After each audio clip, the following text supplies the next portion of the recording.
Now, welcome to 4th&1. Hold on, something ain't right. Yeah. Bring the bass. Yeah.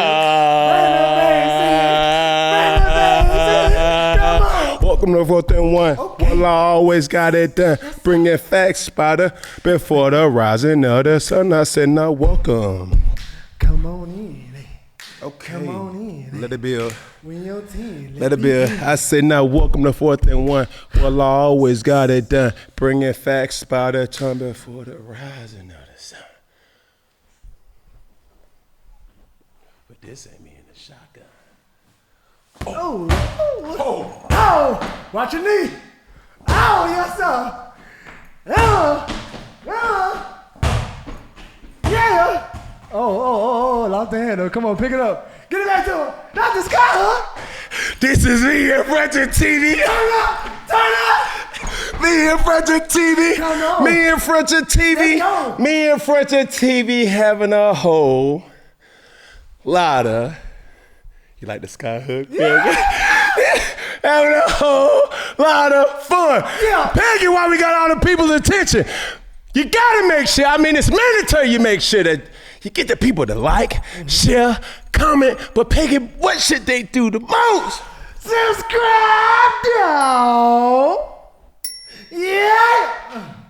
Come on now. We in now. Feel good about that? We in rare air today. No pun intended. Rare. Yeah. Say that. You better act right. But my dog Jimbo, I've been waiting on for this. It's a force field. I've been waiting all week for this. Jimbo, step up to the mic and remind the people that they gotta like, that they gotta share, that they gotta comment. But Jimbo, make sure they do what? Subscribe now! Yeah! Jimbo slice everything nice. You know what I'm saying? Jimbo, keep his. Yeah. Okay, good. Jimbo. Damn, Jimbo. He pulled it from right. It's like, I think my voice done went out. But it's all right, Peggy. Come on now. Lord Jesus. What's your voice like that? It's Jimbo's fault. Get in on. Now, here we go. There you go. Now, understand this. As a group, got to tell the people they got to like. Got to tell the people that they got to share. Come on, man. You got to tell the people, Peggy, that they got to comment. But as a group, what should they do? Subscribe, dog! Yeah. All that in the bag of chips. Let's get this party started. Come on with it. Because at this particular rate, I don't know, Peggy. I'm over here sounding like a wrestler. You sound like you're smoking Marlboros instead of a cigar. Lord, just pray for me. Don't talk about me, just pray for me. There you go. I'm going strong. I ain't been cursing. There you go. Huh? Just pray for me. Let's continue. Now, here we go. First down. Hey, Cam Newton here, and this episode is brought to you by Roe. Confidence is everything. Women can sense it, and trust me, they love it. If you're in your head worried about performance, that swag is gone. Roe Sparks keeps you ready, so when moments hit, you can hit.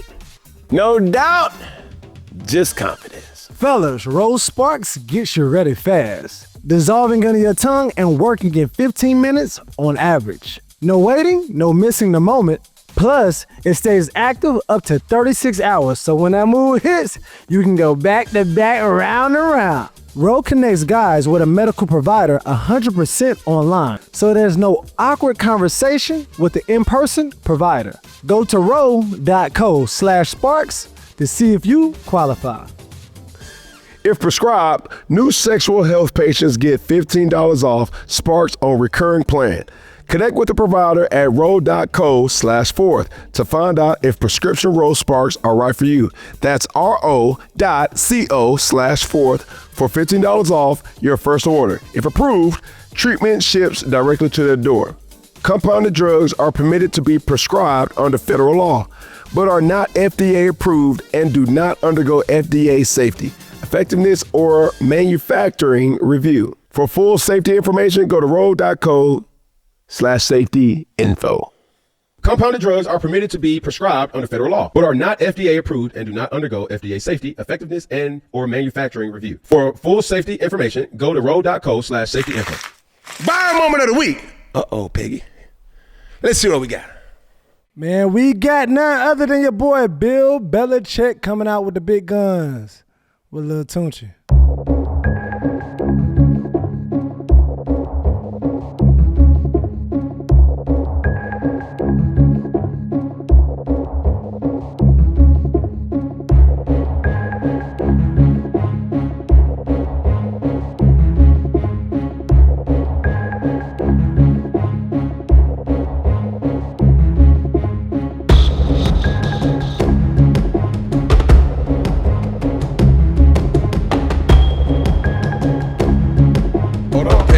Hold on. Let me see if Bill Belichick been watching film. Go back to the start. Come on, I need to see if he been implementing the Dapenomics. Hold on, I need to see it. No. A little earlier, Peggy, because I got to see. Because I'm trying to give cheat sheets. Okay. No, a little sooner than that. Okay. Trying to give cheat sheets for the culture. For the culture. I did it. It's mandatory. You gave them a whole course. I gave them the whole supply curriculum. The Dapenomics. Of Dapenomics. For all my Caucasians, Asians, persuasions, my Brodios in Tokyo. Come on, man. Huh? Sign up for the course, Dapenomics. $3.99 today. Have it your way. My heathen Puerto Ricans. Bitch, I tell y'all, bro. Y'all want to get in with the YNs. Lean in to the... Let me see. Hold on. Boom. Hey, brother. Okay. Hi, brother. That's a... Okay. Can't go wrong with that. You can't go wrong. It's that shape. That was what we call a business lean in. Mm-hmm. That's a default move. That's not an exotic move. That's just here. Hey, that ain't no Zaza. That's one. Ain't no Zaza. But it's like he grabbed it and then he. Yeah, no. It's your shoulder. Yeah, shoulder. Pop. You know what I mean? That's respectable. Okay, but with the wrap up though was something that he added that he didn't have. I didn't see the wrap up. So you got to check the wrap up. Hold on, let's gotta go back and watch the film. He's been watching film. Boom, right here. Boom, wrap up. Woo. Hey.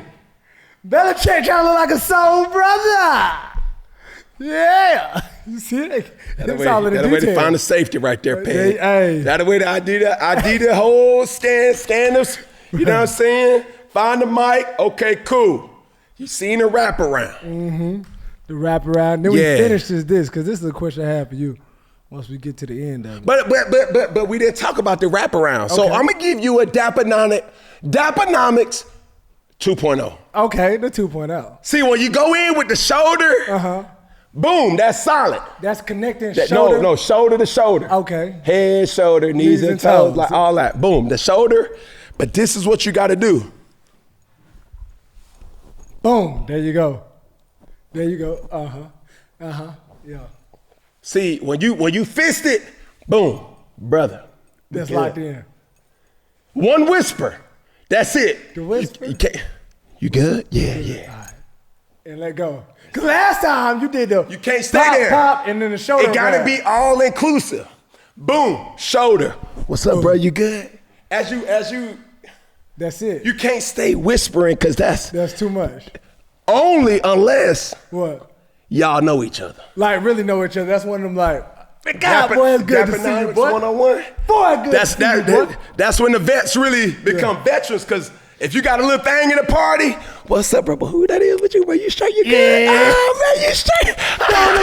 I see you, boy. I see you, boy. I see you, boy. I see you, boy. That's a vet move. That's an exotic move right there, That is exotic. That's exotic. That's exotic. I ain't mad at Belichick for just sticking to the You know what? This tells with the new girlfriend. He been getting a lot of. He been getting a lot of reps. I see you there, boy. He been getting a lot of reps. I see you there, boy. Cause I'm liking what I'm seeing out of William Belichick. Yeah, he's balling. He's balling. He's understanding the assignment and he's implementing the game plan. Because it's either you're gonna adapt or die, my brother, and he's adapting. You know what I'm saying? I like where you at, That's man. what it's at. He got to get him. Because have y'all, even when you played for him, did he ever invite like other people in? And obviously it was COVID too, though. But still, Invite him where? to the locker room, to the field. Oh, I got invited to his office. And that was the last time. That was the last time he invited me anywhere. He said, come on in my office. I said, Coach, we got to practice, don't we? He said, no, you ain't got practice. We got practice. Damn. God. I first see your future with a person by the name of Peggy. There you go. And no coach attached. We all family over here. We love you over here, 4th&1. Good to see you out there. You bit. Appreciate you. Man. Now, shout out to Coach. Yeah. For really understanding this, because I'm not saying that he didn't have this in his bag, but I'm going to ask you this, though, Peggy. Talk to me. Is Lil Wayne too old to relate to these kids?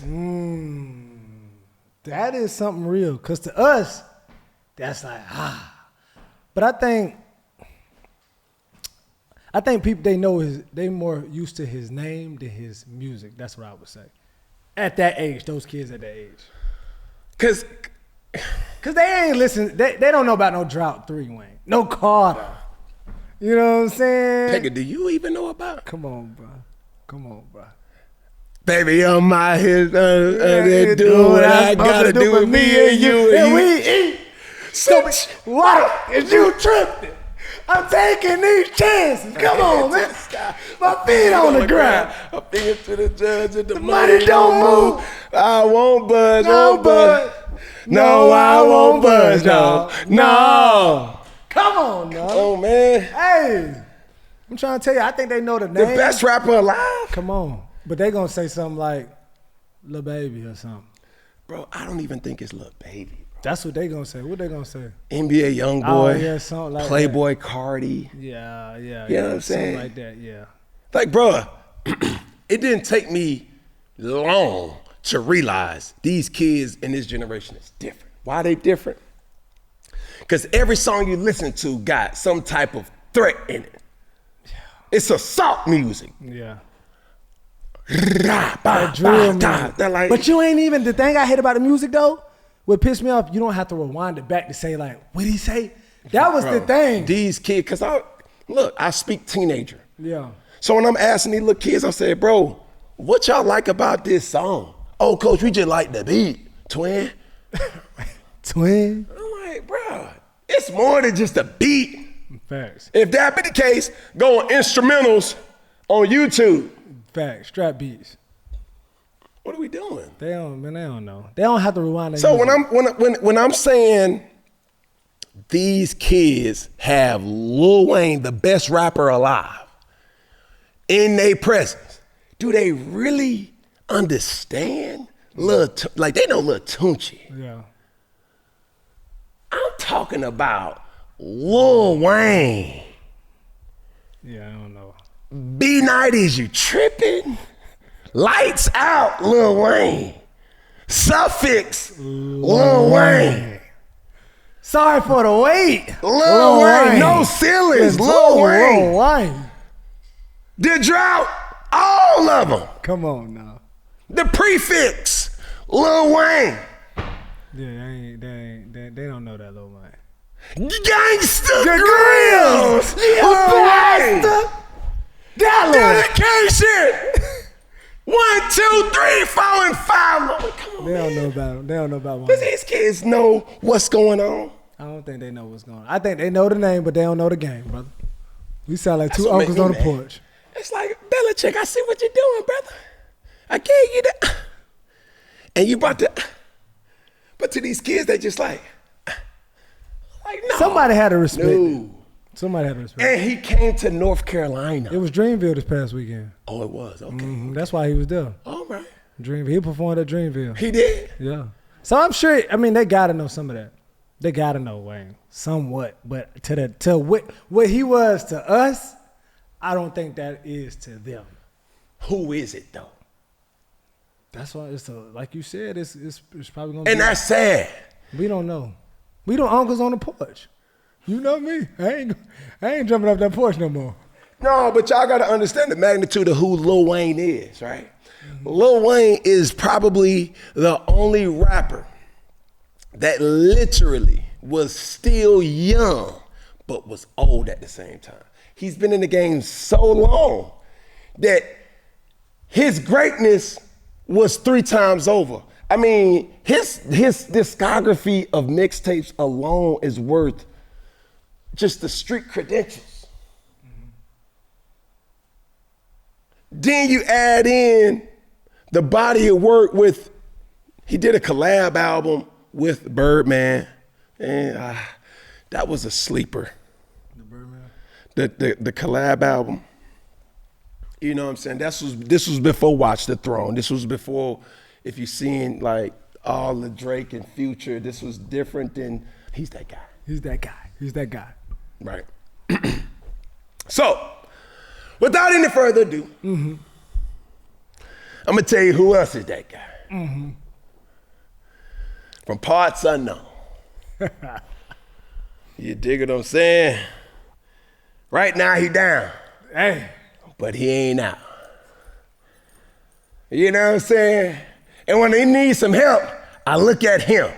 Come on now. In the mirror. It's me. I'm who I'm talking about. Me, that's who. I'm a smacker. I'm the guy I go to for specialist help. Me, that's who I talk to myself. Yeah, all right. When I need to talk to greatness, I just go find the nearest mirror. Man, please.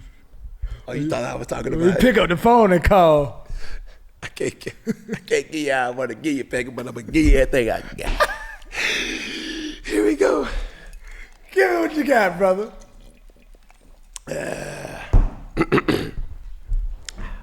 Pray for me. Peggy! What's good, bug? Yeah! Come on now.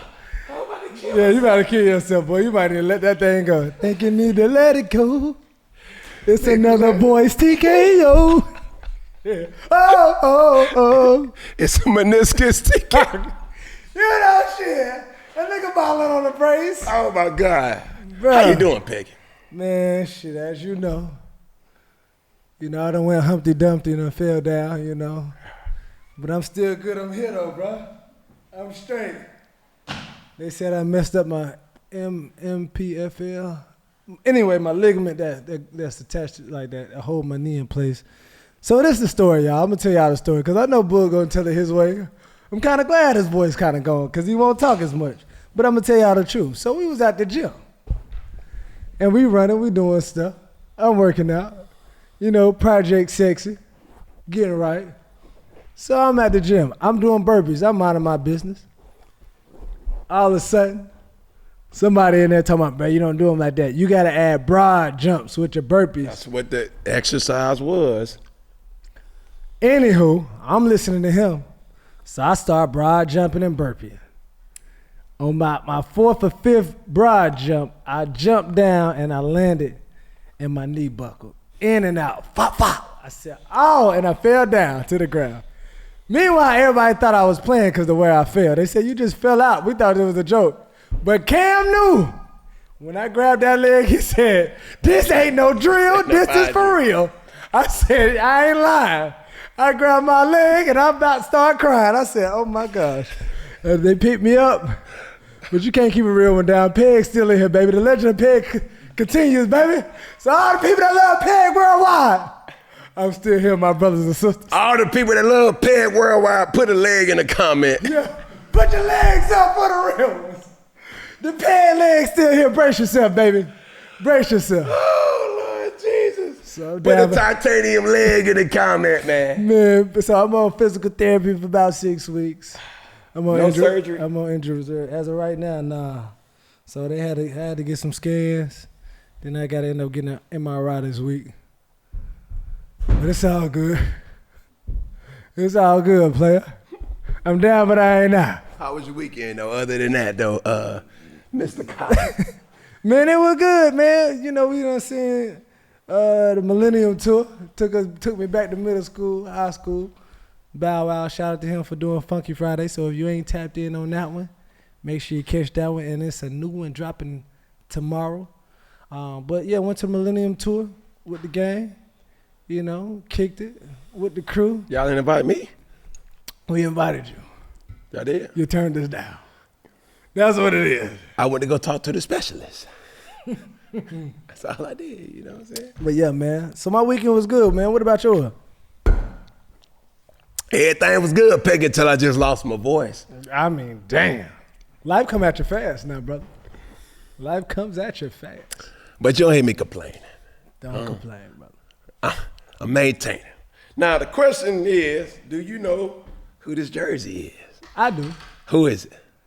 That's it. Hold up. Double D. He quit? He back there. Do you know what jersey I'm wearing? Ben Wallace.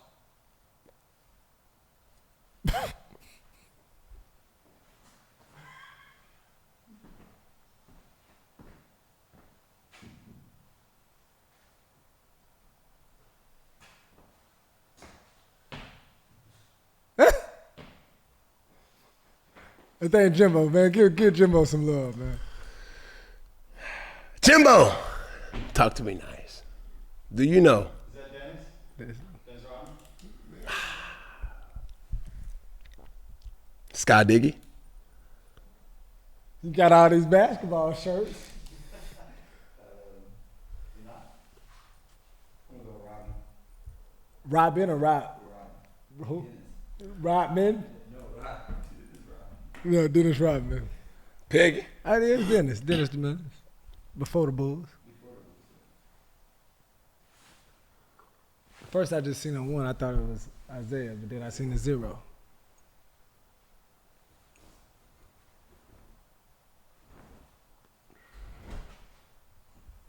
All right, Dennis the Menace Rodman.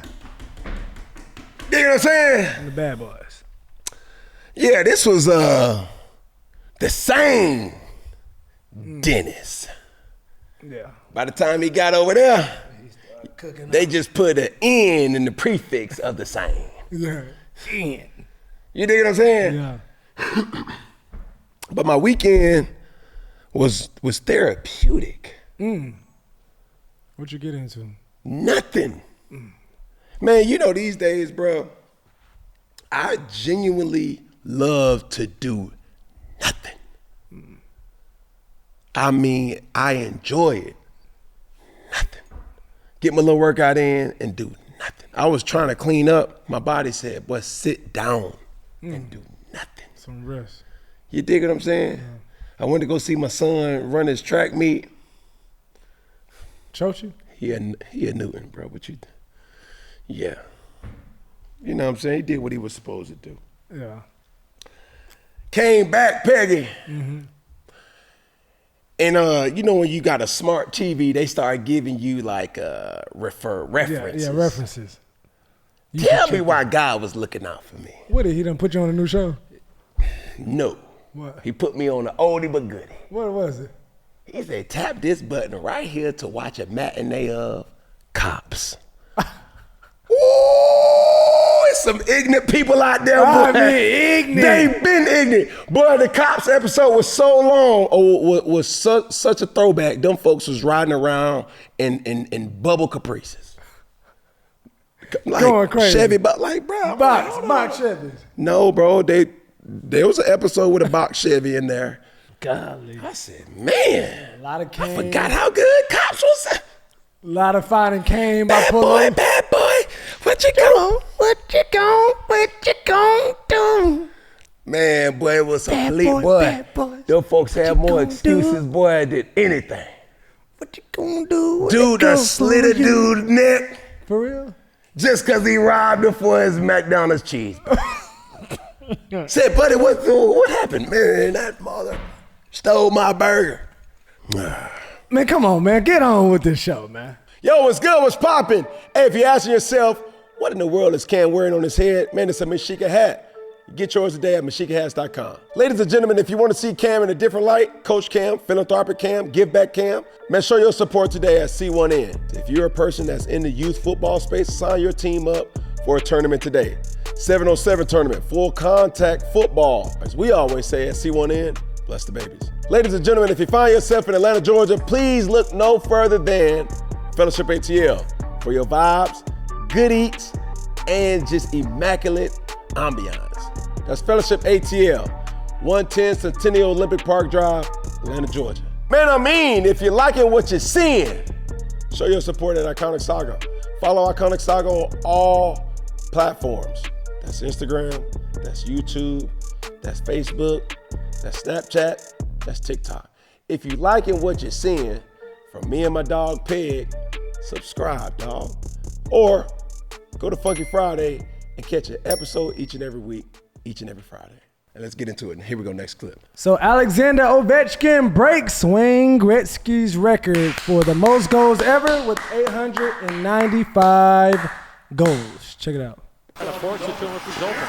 Here is Ovechkin. Shoots! He scores! He scores! Number 895!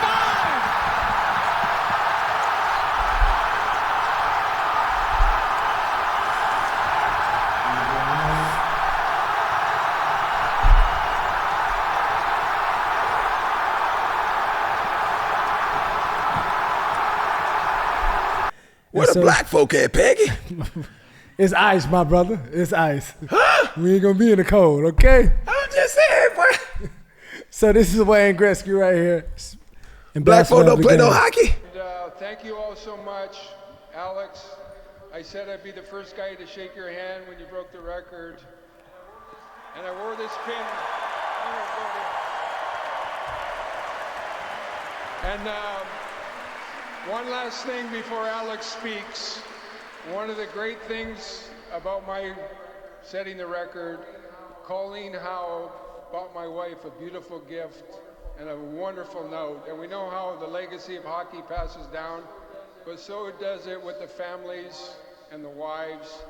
So my wife has something very beautiful for his lovely wife that we want to pass on. But Mr. Leonis, congratulations. And when I set the record, they bought me a Rolls Royce. So you got your work cut out. Our record's really meant to be broken, Cam. I think as a fan, when you look at a record like this, I would rather for a record that was broken and the person who had the record to be graceful like Wayne Gretzky. That was my follow-up. Not like Eric Dickerson. Because Eric Dickerson was like, man, he had more games than me. Man, he did this more than me. I'm like, man. Let me throw some salt in his eyes. You know what I'm saying? Like, bro. Yeah. Yeah. You get it. So you root for those type of goals. Like that's how you should handle it. Now, don't get me wrong. Eric Dixon was that guy, too. He was, yeah. He wore every pad known to man. I mean, He wore every pad except for the tampon. He wore the neck pad, the knee pad, the hip pad, shin pad, neck brace, goggles. You couldn't even see him. He can see you though. Boy. Bro, everything. Yeah. So, it was to see it and to understand it. Yes, every record is meant to be broken. Some records shows the greatness of the player and players who have a chance to break it, given how long it takes to get broke. Yeah. You know what I'm saying? So, like, if you got a record like Wayne Gretzky, the all-time leader, goals, like, that's going to take you a couple years. Yeah. You know what I mean? And Wayne look like he in good shape He too. do like it, yeah. Pay attention, Becky. So them knees. Hey, I'm gonna get mine together, brother. I'm gonna slow walk you down, baby. I'm gonna slow walk you down. The only person that was effective slow walking was Jason.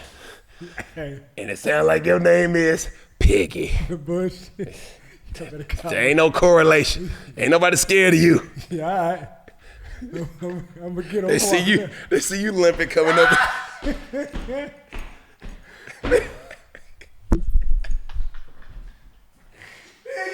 Oh, man. Get this little skinny nigga out of here, man. Here we go, man. Next clip. Man, so they further the conversation about Wayne Gretzky and Ovechkin being like, who's the GOAT of hockey? But then obviously on First Take, they had to make it about LeBron, Kobe, and Jordan. LeBron's great, but he ain't Kobe, he ain't Jordan for me. So what I'm saying is, it's not about size. You want to talk about size? I'm talking about the Jordan's fine. Whoa, You can't say Kobe. can't say You can't say Kobe. Man, you out of your Yeah, mind. I did. I put Kobe ahead of him. Kobe's ahead of LeBron. PK. I've heard you say this. You base everything on mentality. Oh, they were at No. the end of the day. A black mamba gets his credit because it's the only snake that will attack you without provocation. But it's not as dangerous as a top hand. It's not as dangerous as a common brown. So what are we talking about here? John Wick killed a lot of people, but so did James Bond. So what are we doing if the job gets done? Let me tell y'all something about old Shay Shay. What do you got? Let me tell you something about Stephen A. too. Y'all think that they ain't prepared when they are? You a fool. They got some. And if I could be my old me for a second, you a freaking fool. Yeah, you go. Just pray for me, Peggy. I'm trying to work on that now. But it don't hit the same way you talking about freaking and you a fool.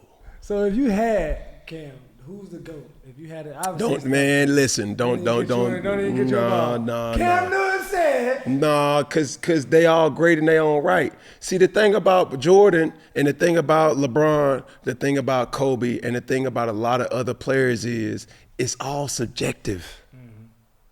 It's all subjective. They were all great. And we're having an argument that will never really identify it to be true. Yeah. So, bruh, can we just appreciate greatness for what it is? That's real. And we always say LeBron ain't this, or Kobe wasn't that, or MJ wasn't this, or Steph Curry's lacking that, or Patrick Mahomes. Like, man, bro, they all great, bro. They all great. And they played the game and then attacked the game in similar ways and different ways at the same time. And they played in different eras. Some overlap. And the argument is something that will never be unanimously. Yeah, everybody not gonna stand on it. Here we go, second down, questionable call of the week. Let's see what we got. All right, the NBA and Ja Morant issues continue. I'm gonna give you a quick timeline, book. All right, so April 3rd, 2025, the NBA warned Ja Morant about finger gun gesture against the Warriors. Him and Buddy Hield got in a situation, and so they gave him a warning. All right, so he uses the finger gun gesture also against the Heat, and then April 4th, he was fined $75,000 for making the same gesture in the NBA. So he went on raps after the game. Before he got fined, Ja's statements was, I've pretty much been a villain for 2 years now. Every little thing, if someone can say something negative about me, it's going to be out there. Yeah, I don't care anymore. So obviously a lot of people had some stuff to chime in. Even the OG, Lou Will has some stuff to say. Stephen A has some stuff to say. But let's listen to what Lou Will had to say to Ja. But he just said it. He is aware of what's going on, and he doesn't care. He wants to be the villain. He wants to play the villain card. So he's going to get everything that comes with being a villain. So it is what it is. Yeah, where I'm confused is he's been a villain for 2 years. This is all your fault, bro. You did this all yourself. This is all self-inflicted. Everybody loved Ja Morant. A lot of people still do love Ja Morant. He is one of the most fun, exciting, athletic, must-see players in the NBA. So this has nothing to do with people disliking his game, his talent, his production. He's awesome on the basketball court. It's things like this that just show a level of disrespect and disregard to the NBA's wishes of not doing it, of level of immaturity and just zero growth as a professional NBA player that's a role model for millions and millions of kids. It's just I don't get it. So obviously, Ja Morant has been going through a lot of issues with the NBA. He has been suspended, even coming back from his suspension. He got injured. Most recently he's been playing well, but obviously with this whole gun gesture, he done had issues with actually waving a gun around on camera, and then you're gonna double back and do this after they warned you a night previously. So what do you got to make of this? Because it's like he's creating this villain narrative for himself.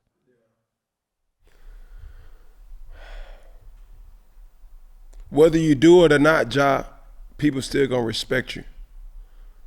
And there's a difference between being a villain and just being stupid. Like certain gestures, the NFL just banned the slime because it's game-related activity. So that's not villainized. That will not villainize you more than that's just stupid. You feel me? And I'm a person that I respect Ja. I respect everything he stands for. Like I love the way he played in Chandler Parsons. Shout out to Chandler Parsons. We was in the same class. He went to University of Florida. He's right. But I think there's times in that athlete's mind where on one hand, I can say that's stupid. But on the other hand, if that channels something in you where you don't care, it sounds stupid, but that's where you got to go. And he got the money to pay. Do I condone it? Absolutely not. But for him, I think he's in this phase of like, bro, I'm a villain in a way. But that doesn't make or break your. I wouldn't say you're a villain. I wouldn't say Ja Morant is a villain. I think if anything, he a player for the culture. It ain't a lot of them out there now. You see what I'm saying? Like he really plays like one of the dudes from around the way that didn't make it, but he made it. You see what I'm saying? Like you could go to a local basketball court in America and there's always that one guy that just didn't make it. Got a jumper, like handles, got ups. That's Ja. So you're a symbol of, you're the beacon of hope. So for when you do certain things like this, and I've been vocal about it, I ask him this. If you wouldn't do it in real life, don't mimic it. Straight up. Because if we're keeping it a buck, if we're keeping it at 100, like you're insinuating you shooting somebody, right? Could you? He was waving around on camera, but you're right. A lot of No. Man, we're going to keep it a buck. Yeah. And if you couldn't, and don't be one of them dudes that, man, yeah, hell yeah, I do it. If he did, no. Could you? With no remorse. Yeah. And if you can't answer that without having a reason behind it, you shouldn't be doing it. And even then, and I know it got dark real quick, but I'm saying all that to say, Ja Morant, you don't need to. That's what I'm saying. That's my point. It's like, why? You want to take the villain role? Cool. Kobe tapped into the Black Mamba. That was his alter ego. Yeah. If Ja Morant, all I would challenge Ja to do is channel a different side that's not insinuating something bad. You see what I'm saying? Yeah. Because if you could do that, then it's free game. You're not a villain, Ja. Like, folks really like you. You talking about villains. Dylan Brooks, that's a villain. Lance Stevenson, that's a villain. What about Dennis Rodman? Nah, people love Dennis. The Menace. But Ron Artest? Villain. But Ron Artest didn't until the fight. You know what I'm saying? He would do some nagging things. It wasn't even cheap. It was just nagging. That's like, man, bro. What's my boy? Like, that's nagging. That's all within the game. Yeah. But when you start threatening that person with the insinuation that you got a gun or a weapon, like, nah, bro, no. You're too swaggy. You're too artistically given for you to just fall for the gun. It's like that's bad. Not bad. It's just lazy. You just remind me of like a real person. Like his game is not, but their demeanor of just like their confidence is like an Ant Edwards. You know what I'm saying? Another one. A real one, but I ain't gotta shoot you. It's like, bro, when I'm looking in your face, bro, you already know. Tell you something, bro. There's not a lot of players who make it to the NFL, the NBA, the MLB that real kids from the hood can relate to. Yeah.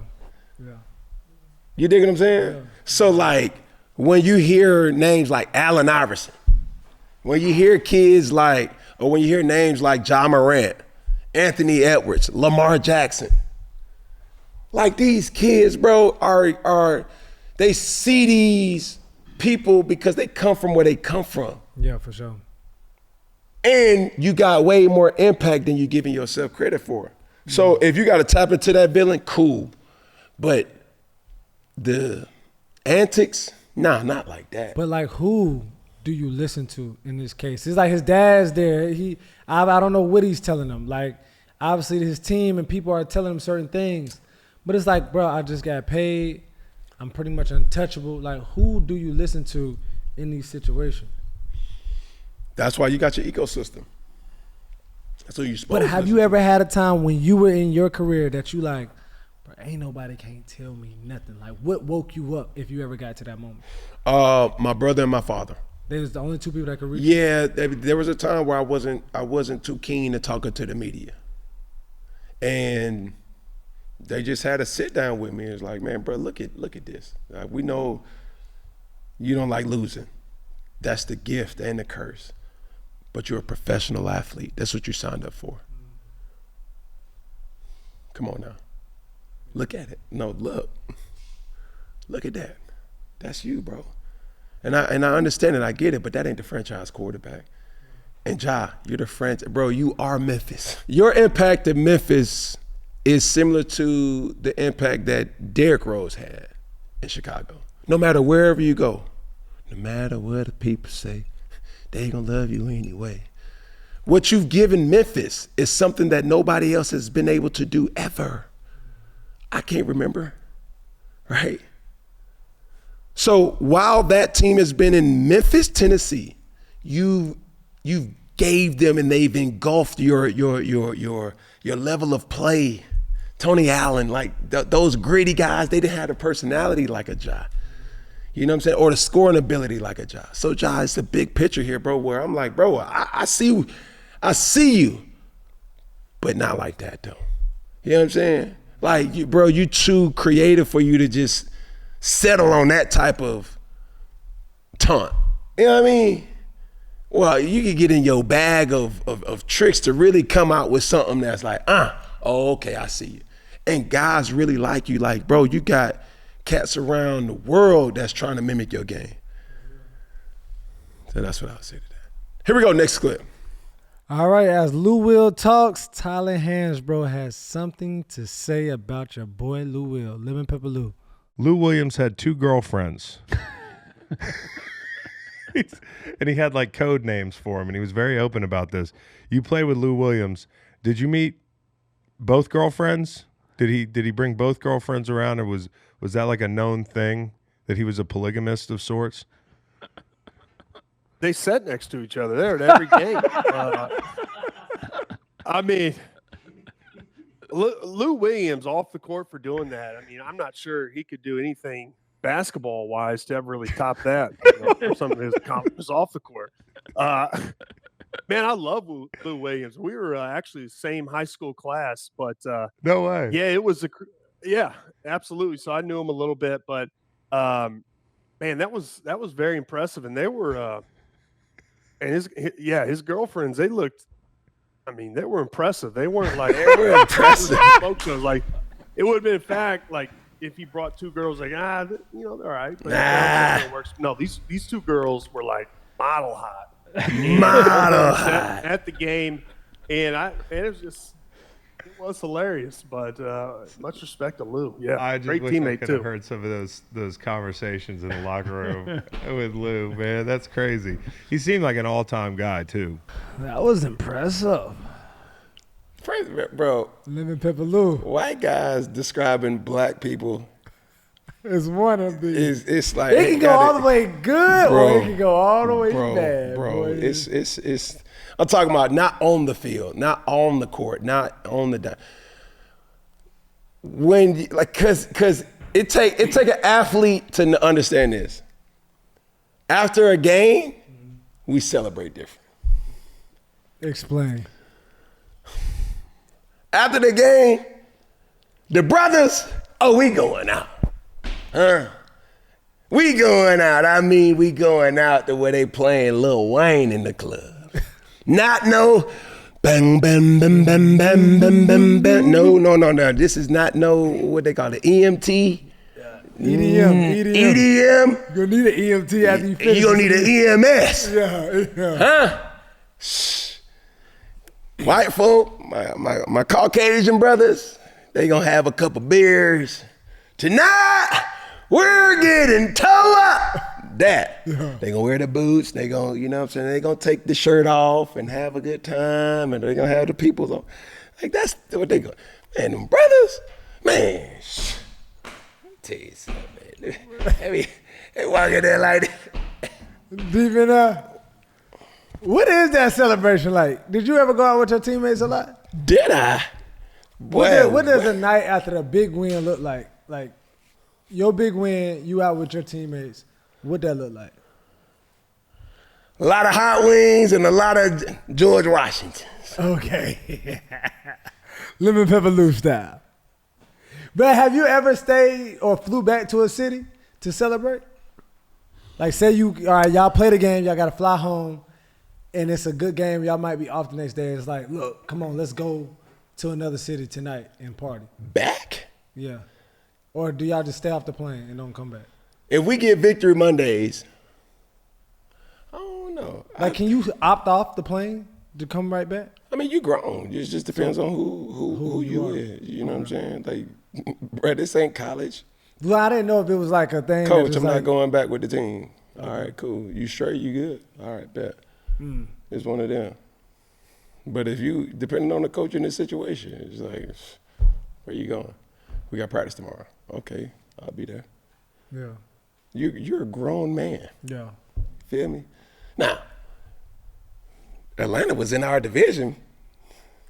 I don't think there was ever a time I came back to Atlanta the same day after I played Atlanta. Yeah. I would have just stayed. Yeah. You know what I'm saying? I was trying to get back to the Queen. I want to be around my papers.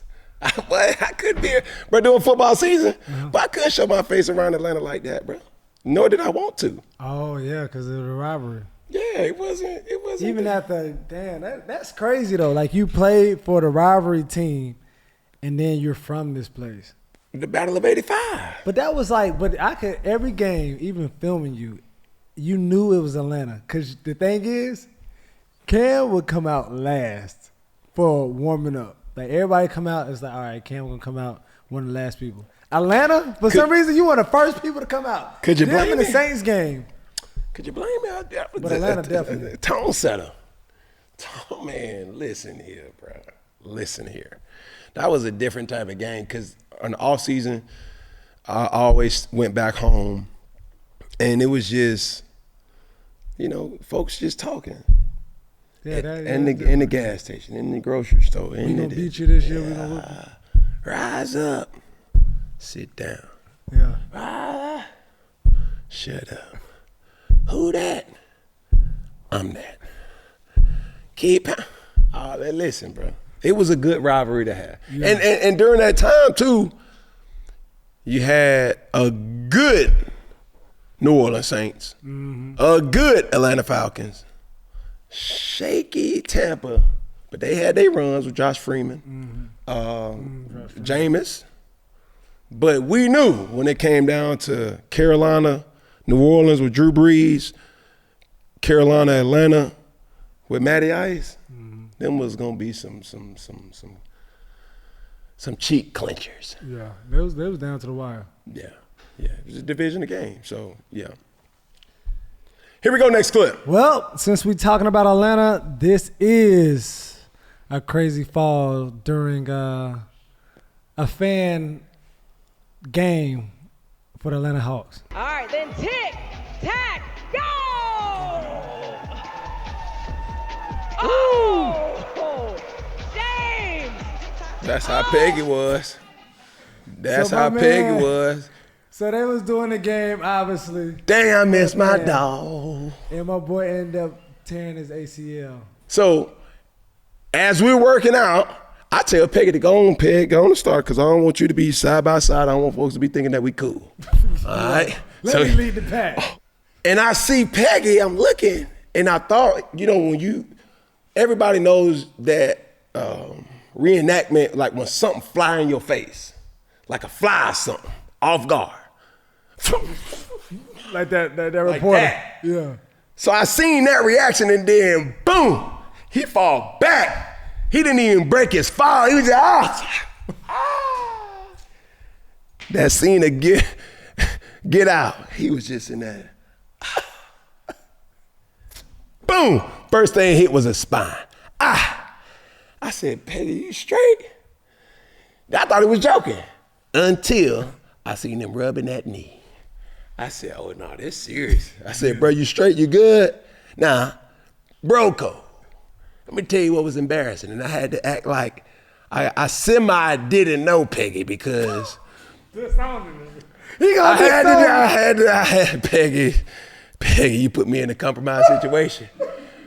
You fell in front of a lot of girls. It was some ladies out there too. It was a lot of ladies and right I'm over there. there doing extra burpees. But this is the thing though, and ladies, I gotta call y'all out on some BS that y'all been doing here lately.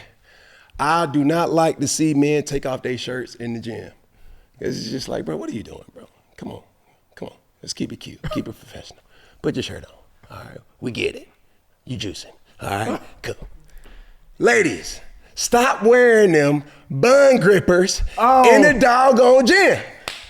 Where it's like it's pants, but it's like a thong that just grips inside your anal cavity and it just separates your two cheeks. Yeah. Stop doing that. You just asking for the look. Just That's stop. how I messed up my knee. Look, I wasn't looking on the lungs. I was looking on the buns. The cheek grippers, that's what I call them. Yeah. So it was about 4 of them around Peggy at that time. So I had to do something like, bro, you good, bro? You straight? Whose man's is this? Oh, no. But going up, bro, y'all, you good? You straight? Oh, it's okay. I thought he was playing. No. Look at them knees. Man, but and I couldn't stay down long. I said, come on, boy. You better get up off the ground. Come on, Peg, come on. Get up off the mat. I felt like Rocky Coach. Come on. Get out. I was fighting, bro. I said, there's too many around. There's too many of them around, Peggy. It's too many cheek grippers out there. I mean, boy. They is out there. I mean. My boy, my man out here, you know what I'm saying, embracing this new life of stardom and fame. Peggy, they don't even know you as Peggy. They looking at 4th&1, now they saying, girl, he cute and all, but he fell in the gym. His knees weak. His knees weak. I can't keep going places with you, Peggy, if you gonna be falling out like that. That's just so embarrassing. Bruh. And he was really hurt. No, was. it wasn't no like, nah, bruh, walk it off. Like, bruh, But I did get back on the treadmill. Me and Skylar had to pick him up and just go on and take him on to the side. In football, we got a term that they call Riverside. We had the Riverside the whole doggone. Bruh. I said, Peggy, you got us out here looking shaky. Bruh, I ain't had no power in that damn right leg. I said, but just get me to the side, bro. Once I get there, I'm gonna be all right. Oh man, but I'm gonna be back though with a brace. Peggy, you too young to have a brace now. Bruh. Start wearing long leg pants. Bro, I'm wearing sweatpants. And look at you today. You come out here like your knees is up to par. Go on and lift it up. I got the short game. This man wearing jorts. Bruh, you know what I'm saying? This man got on a pair of jorts like he a redneck in the country. Come on now. Boy, get out of here, man. Peg, we're going to pray for you. One time for the one time. Put a titanium leg for my dog Peg in the comments. Titanium legs around the world. Titanium leg. Here we go, third down. Fan question of the week. What we got, Peg? Man, we got a special guest coming in today. Philly-born, Gator-made, and the highest drafted tight end ever. None other than Kyle Pitts from the Atlanta Falcons, bro. Thank you for being here, Kyle. Hey. How you doing, bro? I'm doing good, brother. Appreciate you bringing me on here. Peasy in the building with 4th&1. What's up, dog? What's going on? What's up, dog? Hey, my doggone boy's gone, bro. Yeah. Man, let's get right on into it, bro. So, man, Cal, so we got a couple of questions from our fans today. So, obviously, you had a liberty along with Cam with answering them. And so we're going to kick off a couple of fan questions, all right? So, first off, the original Panthers fan podcast tweeted, ask Cal about going up against J.C. Horn since college and how the matchup has grown and changed over the years. Your boy J.C. That's my guy. I've been going against, like how you said, J.C. since high school. We're in the same class. Been going to the opening. Been training with him. Trained with him at a depth. Freshman year, sophomore, third year at Florida versus South Carolina, 3-0, just to say that. It's been good matchups. He's a taller DB. You know, tall DBs is different. You got to work angles. So it's fun playing against him. It's always a competitive game. And, you know, even off the field, we just compete in the weight room. So it's a good time. That's my guy. And, you know, we have a good time when we out there competing. So speaking of JC, congratulations to him. He just signed a big boy contract. Sure. What do you have to do to get your big boy contract? You know how I go. Consistency. You got to put up numbers. It's not really how you are in the building. It is a little bit how you are in the building, but they want to see what you do. They want to see you catch passes, get the first down, move the sticks. So that's what it is about me. Being in the tight end position is really just getting the first down, move the chains, doing my thing, scoring. You know, they got to hear my name. So what has been the thing that you feel, what is this, your fourth year? Going into my fifth year. Going into so 4 years in the league, going into your fifth year this off season, right? What has been the wowing effect of you no longer are the young kid no more? Right. You know what I'm saying? How does that transition happen as a player? It happens naturally to some. Some feel like they still immature in the locker room. They don't know how to prepare. They're football players, but they're not professional football players. Right. Where do you feel that your focus is going into this off season to make sure that your fifth year is the best year? I mean, yeah, like you said, it's just you are your fifth year. And the years kind of fly by. As you know, your rookie year to now, it's like, damn, I was just, you know, having a full off season of doing signings and appearances, and you just don't even stop. So now it's like, okay, now you see if you don't perform, you don't get those signings or you don't get those different, you know, appearances of those brands, you know, reaching out to you. So just, you know, locking in, getting ready for the new year. Is there ever a situation where you look at, I mean, there's the obvious of, you know, your quarterback situation, right? For you, you've had in 5 years, 4 to 5 different quarterbacks? Ritter, you had Kirko, you had Matty Ice, now you got Penix. So Marcus Mariota. Marcus Mariota, damn, that is, yeah. So even with that, like, how do you find a common ground, you know what I'm saying, for that? It's obviously tough. This is my first year going into a quarterback I played with previously. Okay. So this will be the first time. Wow. So you know OTAs and all the camp will go into it with not a new relationship, but something that we're building on. You know. Yeah. So it's been tough. It's been different, but you know all those guys, you know, bring something different to the game. Yeah. And I appreciate all of them. All of them taught me something different. So I'm excited for Mike, and it's gonna be a good year. But with that though, I wanted to ask though, because you have a quarterback you have a tight end. That relationship, obviously, you had Greg Olsen, and y'all relationship had to be good, really tight. And I heard it from Cam what that relationship is. But a lot of people just like, well, you know, Kyle is catching the ball. Obviously, it's more than that. You know what I'm saying? And so tell me, like, what goes into that relationship with your quarterback, the trust, the timing.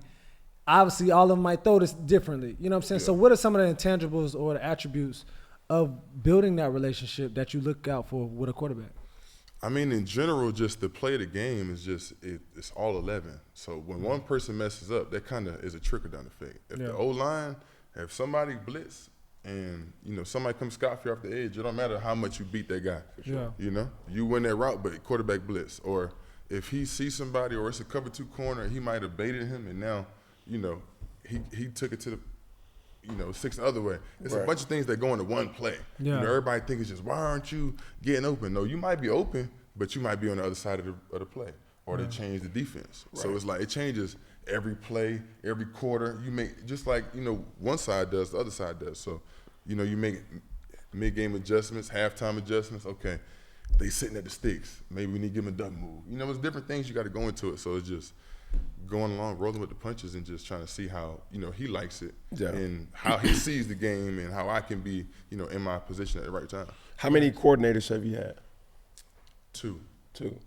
So to your point, I've always said offensive football is the ultimate team sport. Not defensive football.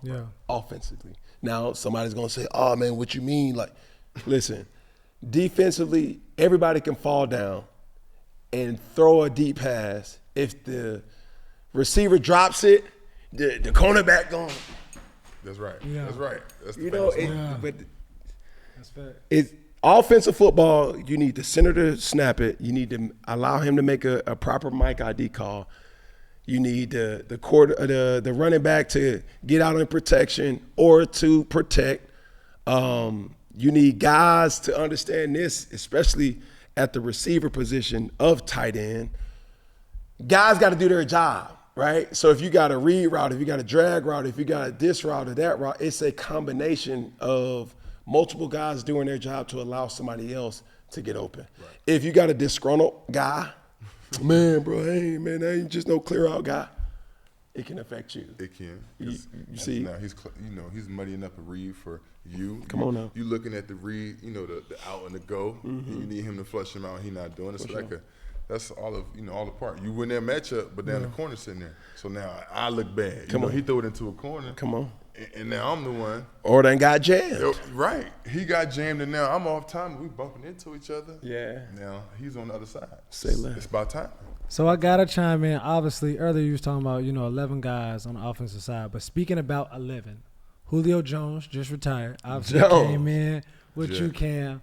But Cal, what does this mean to the franchise and to you? Like obviously coming into that, obviously you play tight end but not receiver, but obviously in that core of guys that's catching the ball. What does Julio Jones mean to the franchise and to you? I mean, to me, Julio is like one of my GOATs. I would put Julio at definitely my top 3, whoever played the game at receiver. You know, and especially in Atlanta, he transformed. I feel like the city of Atlanta, the culture, definitely.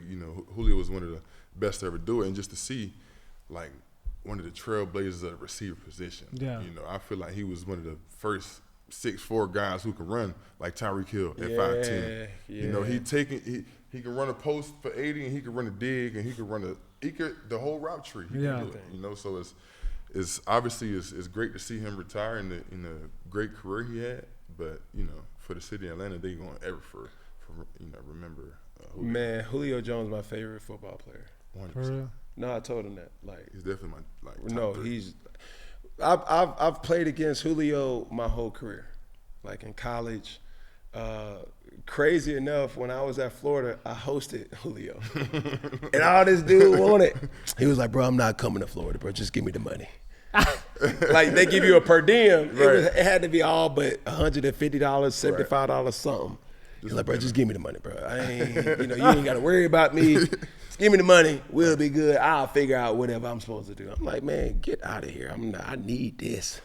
No, I can't give you that. I give you a dub. I give you a dub. That about Y'all it. fighting over the per Man, diem? listen, bro, I wasn't it. I was number 13. Yeah. Like, who was that guy? You feel me?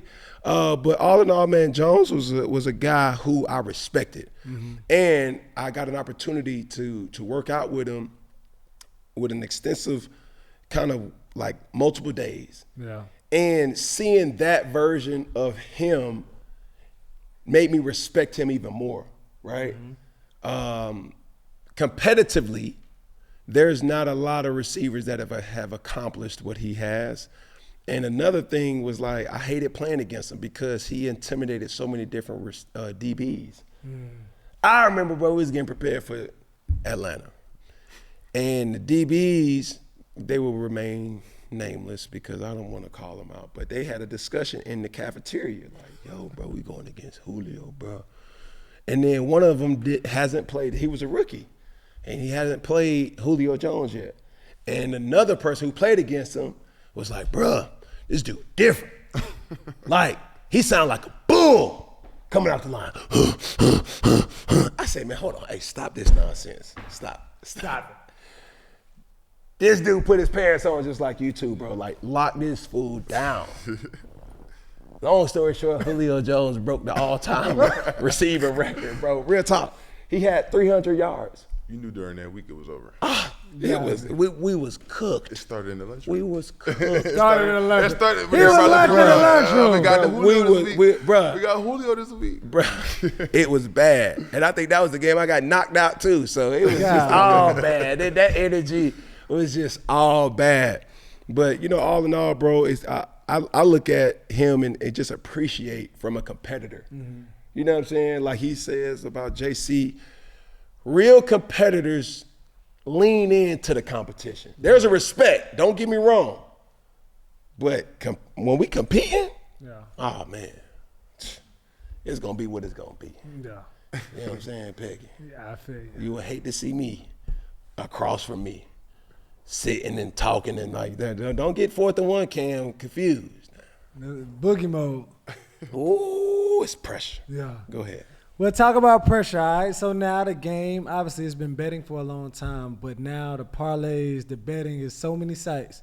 So from a player perspective, as we watch this video, I want you all to chime in. Is it any pressure or any crazy stories that y'all got from people in their parlays or their bets? To get on. If I do happen to just scroll, like the comments be like, hey, fuck you, nigga, da da da da da. Like if I see you in the street, I'm About I mean, like, for real. Their parlay, I have a point. That was their parlay where they had 8 teams on it for 62,000. I can't. For $5. And I'm gonna say this to the camera. If one of you parlay is run up on me, I'm gonna fuck you up. I'm telling you. I'm saying, when you parlay, that's like keep his black gloves on. You got the gloves? Yeah, you got parlay gloves. Ninja Jones. You know martial arts? No, they call parlay gloves. Try it if you want to. That's all I'm gonna say. What martial arts you practice? So obviously Jaylen Brown, you know, he gets a lot of stuff in his DMs, his comments about messing up people's parlays. So kicking off with you, Cam, and then you, Cal. Have y'all ever got hate mail about people, you know, betting on you, not hitting a parlay, anything like that? Do y'all see that type of stuff? So? Because this is like, I probably made people more money than they lost money on me. Straight up. You didn't split it with me. You ain't giving me that. You ain't giving me my cut. You know what I'm saying? That's how I look at it, shoot. Yeah. And if you was a real fan, win, lose, or draw, we with you, dog. You know, so I'm like, I don't care. But my question to Jaylen Brown is, why you got to be scrolling for some time you got too many followers to be identifying like, bro, if I see you in the street, you messed up my parlay, like, bro. Cool. And I'm so unbothered on the internet. Like, man, it take a bad joker to step to me and really mean it. Like, a lot of times people talk to me and they be joking, but I don't be joking. Yeah. 'Cause I don't nah, bro. I don't play about that. But. So what about you, Kat? I wouldn't say I haven't gotten hate mail because, you know, everybody get it. You're going to have a bad game. Yeah, fact. For sure. But it's up to you to whether you want to pay attention to it. If you want to if you know you done had you a rocky game, and you get on Twitter after, you want to see what they gonna say. You want to see how bad they saying, oh, you suck, they should have never drafted you. Oh, you know what I'm saying? You a waste.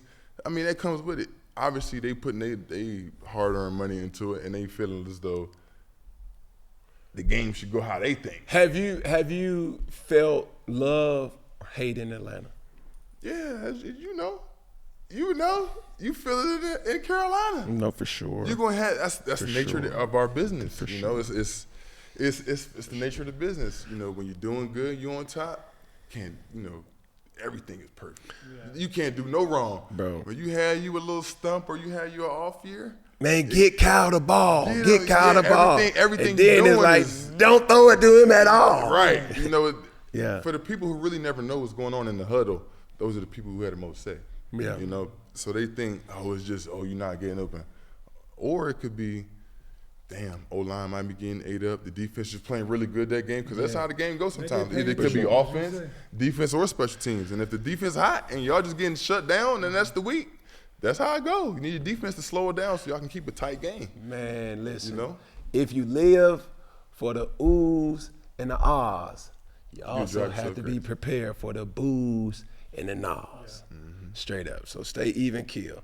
Like Coach Rivera would always say, if you don't look at ESPN when you losing, you can't look at ESPN when you winning. Straight up. And it's such a fair weather year. You know what I'm saying? You could be number one in the division on week 5 and fighting for, a playoff spot in week 12. You know what I'm saying? It just work out. That's how the league is set up. It's a very competitive league, and that's why you generate the viewership that you do, because every game counts. Yeah. You feel what I'm saying? So, all in all, I'm looking at it like, bruh, I could care less what a fan would think respectfully, especially if it's not something that appeases to me. I never really was a social media person while I played. Probably afterwards, as social media and content has changed. But it's tough, man, because I'll put it like this. Whatever in that phone you're looking for, you're going to find it. That's true.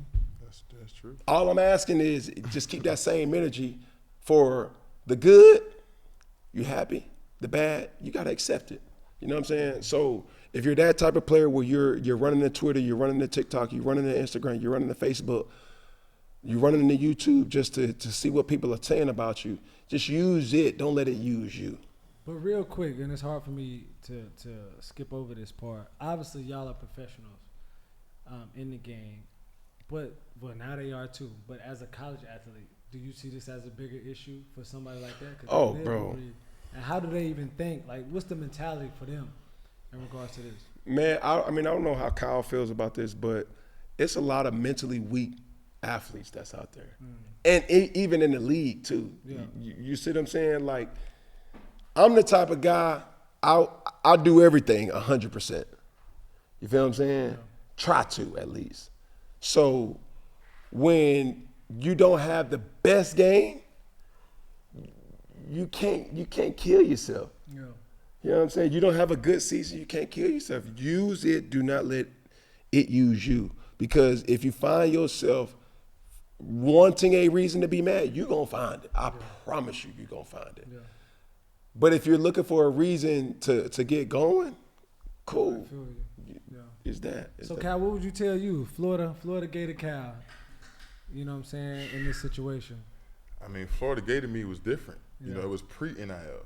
It was before. I feel like it was more like a lottery. Yeah. You know, because nowadays it's not more of like, what can the school do? What about the weather? What about the education? It's more of, what can you pay me? Yeah. Okay, so if Gus Malzahn and Auburn paying me $1 million, and I go to Nick Saban, I say, nah, he paying me $1 million. I need $2 from you. I'll come here if you give me $2. Now it's no longer like authentic. I feel like it's now they gambling themselves. But do that add more pressure to the player now? I think it does in a sense, but it's also, I feel like you can agree, the games are more even. More teams are more balanced rather than the usual powerhouse like Bama and Georgia and I'm gonna say Florida because I went there. You know, it's not no longer it's no more really powerhouses. It's kind of spread out because you got some teams like Ole Miss and Vanderbilt was kind of good and spicy this year. Yeah, you know, got to give them their credit. They've kind of been the punching bag of the SEC, but now football wise, yeah. But now they competing, so it's like you got guys coming from different schools where it's like the SEC is kind of more balanced, and it's more of like a thing where all teams are competing. It's pretty cool to see the bigger playoff picture. The best thing that I can attest to that is the depth has changed. Yeah. Right? I went to a school early on, obviously University of Florida, where you had 2 Heisman Trophy winners in the same room. And does that happen now? No, absolutely not at all. You know, the person who, and there's times, and I've said this publicly, there was times where I felt like I was better than Tebow, you know, but who am I to say, Coach, put me in? This is arguably one of the best college football players of all time. Arguably, you know, you can make a state that statement is true. And I believe that too, you know what I'm saying?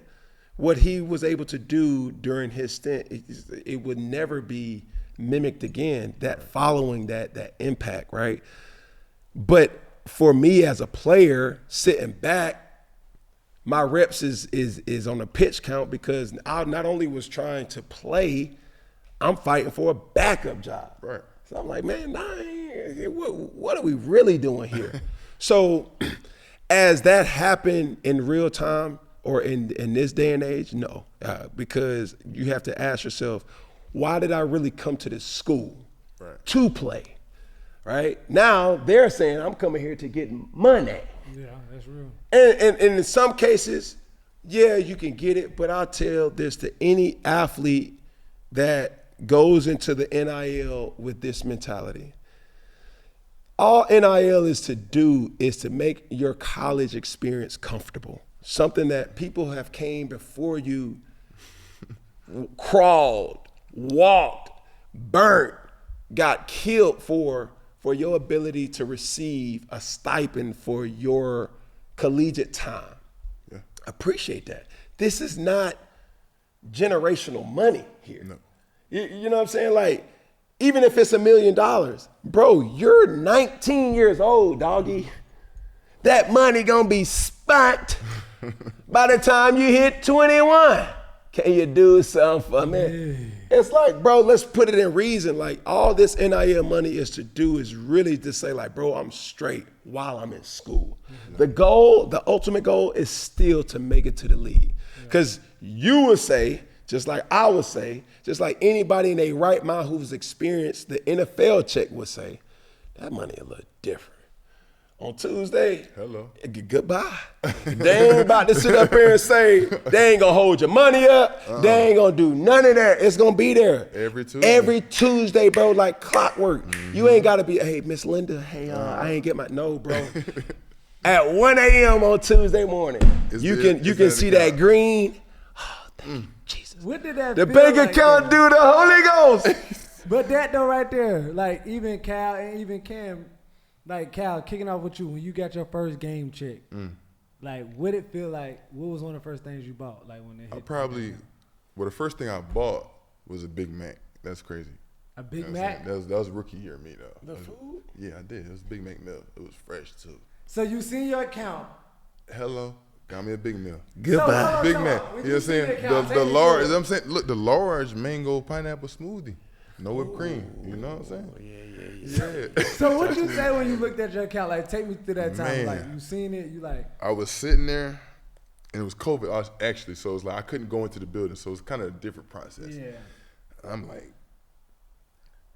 This me? it can't be real. Like this much in my account. In my account, like I'm working all these years for this, and now I can really see what these other people really see in their bank account. Yeah. I'm like, whoa. Hold on now. I could buy something nice. I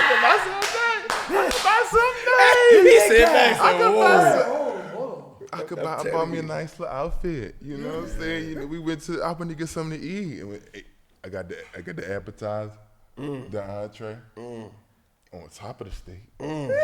And dessert to go. It felt great, you know. Obviously, it's a once in a lifetime thing when you get the opportunity, but for me to see that, it was just like, this is a start. It's not the end. Yeah. This is a start to like where I want to get to where I can take my watch off and I don't have to work for nobody else. I could, be Cam. I'm just chilling. I'm doing what I want to do. I ain't chilling. Not with the work. I don't mean chilling. I mean like chilling, you controlling what you want to do. Yeah. I got you. You call your shot. Yeah, you calling your shot every day. You don't have to wake up at 7 a.m. No, that's a fact. You can't wake up at 9 and get your workout at 10. No, I wake up at 5. Not every day. Not every day. Oh Lord, please! I got started. Pull out that alarm clock. I know he do. I know he do. I know he do it. But listen, he gonna call the workout. It's the little girl. That's what it is. No, it ain't. It's the little girl. It ain't even that. No, I believe it. Listen, you taking too long to get to your clock. 5:39. That's in your basement, though. Yeah, you was angry when you went to sleep, so you woke up. No, I'm never angry. No, my lady don't make me angry. She's like, look, she know the pressure points.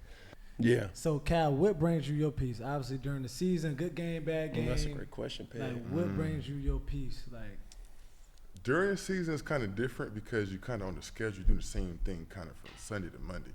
So it's like, I try and go out to eat, get my mind, go bowling, do something, get my mind, do something away from football. Like, where it's not like where you're running to somewhere and it's ESPN and then they talking about football or something. Yeah. It's like you going somewhere totally different. I like to go to jazz bar. Not many. Yeah, I hang out. I sit in there. I sit in there with have me a little glass, a little bourbon on the ice. Yeah, man. I see where you at. Monday, I see where you at. But just listen. I just chill. Obviously you don't really have much time to recuperate. You really have like that Monday night, really, and then Tuesday you're doing body work. So it's like you got a whole day. So it's like in the off season, obviously golfing and hanging out with buddies and traveling. But during the season, you just this is what I want to know. Watch your film and you go on about your day. I have to know this, Peggy. This is a vet question. What's up? What's your training camp caddy look like? Like what's the crafty in your room, right? Okay. What snacks are you know what I'm saying, you putting up? Okay. You dig? Either in your personal room or your meeting room, these snacks have to be stocked. Okay. That's tough. Come on.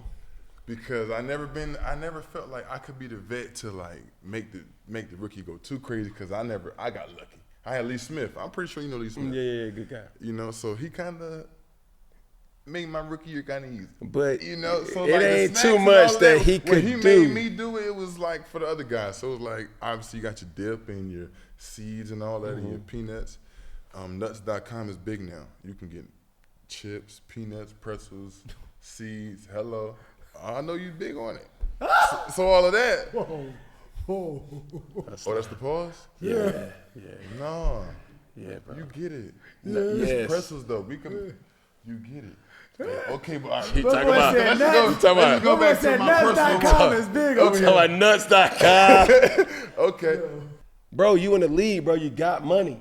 So don't go to no Harris Teeter or no Publix or no Kroger to get these snacks. You gotta go to Sam's. Not even Sam's, bro. You gotta go to the gas station. Pay top dollar for my snacks. Oh, you fouled for that. Bro, I'm one of them. Go get the big bag of chips. I'm going Costco Sam's. Costco No, Sam's, you bro. got to. No. And we need to see proof. No, bro. Spend that $400 at that gas station. You know how hard it is to spend $100 at a gas station? $400. Come on. That's only gonna last you for a week. I gotta take it back to Kid Cal. Oh. All right, so right here we got Kid I see Cal. you with the big boys. He got the cams on his feet. Really so this right here is love. Cal. Obviously, everybody think Florida, you see Atlanta, but this Philly Cal. Yeah, this is the North Philly Aztecs. This is when I was the running back when I was normal size. So talk about this kid though, like you playing the game. Obviously, you got the cams on. Take me to who is Philly Cal, North Philly Cal.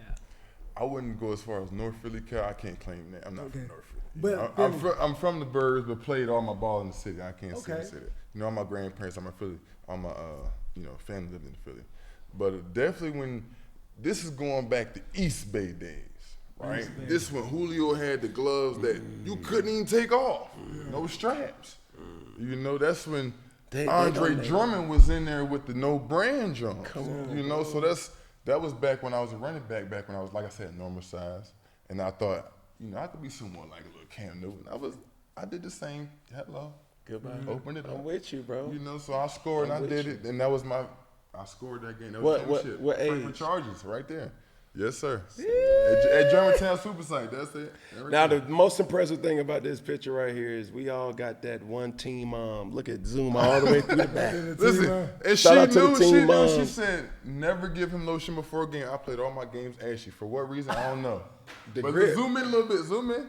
You got a little ash on that hand. Look at the hand. Yes. Oh, that thing about great. But listen, they knew when I came up ashy, I was giving you at least 20 for, 200, 4 touchdowns when I was a youngin'. So when did you finally change? Like, obviously, Cam, you started off on defense first before you went to quarterback. So you started at running back. That was your first position. Yeah, I started running back and then kind of folded, you play all positions growing up. And then you get to high school and I was a quarterback, actually. I was a quarterback and linebacker. Actually, most people don't know that. They try and minimize that. But I was a quarterback back in my day. I didn't last long, probably a game. But, So check this out, man. And I want to talk about this. And as we transition into Newton's Law, one of the things I want to have an open discussion about is the state of youth sports. Here we go, 4th down. Newton's Law, right? I'm heavily involved in youth sports, primarily, with football as the sport. And I think we have to really call out that we're not in a good space as a whole. Right, and as I was talking to one of our shooters, Skylar, he's very, very engaged. Does a lot of our content with C1N. This is the thing that you have to understand. It's not, do we have to hold players accountable? Yes, but we also need to hold these parents accountable for their unrealistic expectation that they have for their sons. Every son, every child is not going to be the star of the team. Yeah. It's just, I had my maturation as a football player went like this. For the first really 7 to 8 years of me playing, I played for a program that was cemented your position. Like, you start out as tight end, you ain't playing no other position than tight end. Right. We grew up together, right? I played linebacker my first year of football, second year, third year, fourth year. Bro, I was the linebacker, right? If we was blowing the team out, bro, I was playing running back, right? We had a starter, we had a backup, and then they called me Newt at the time. It was like, dog, I was the guy that they had to send to. Like, you wasn't doing good at school, Peggy? That's cool. Newt, come on over here. I had the hammerhead mentality because my father instilled in me, if you don't take care of your business on the field, I'm going to take care of you off the field. Mm-hmm. So when I look back, my dad never coached me. When I look back, my dad was hanging over that doggone fence. And he was, give me one of them looks. My dad would call me Lammy. Bro, I wouldn't even look back half the time because I was in fear of that. But my father never coached me, but he always held me to a standard about this one thing, effort. Mm-hmm. Right? It wasn't about skill. Like, the more you play football, the skill will come. But the effort is what's being lost because everybody, including the parents, and it trickles down to the player, they feel entitled. Man, let my son play. Man, let little Kiki get the ball. Man, Tay, man, let me go on and get the coach. Come on, man, that's my boy. And I'm saying to myself, I'm seeing it now with my sons. It's like, bro, your son ain't good. He needs to get better. Damn.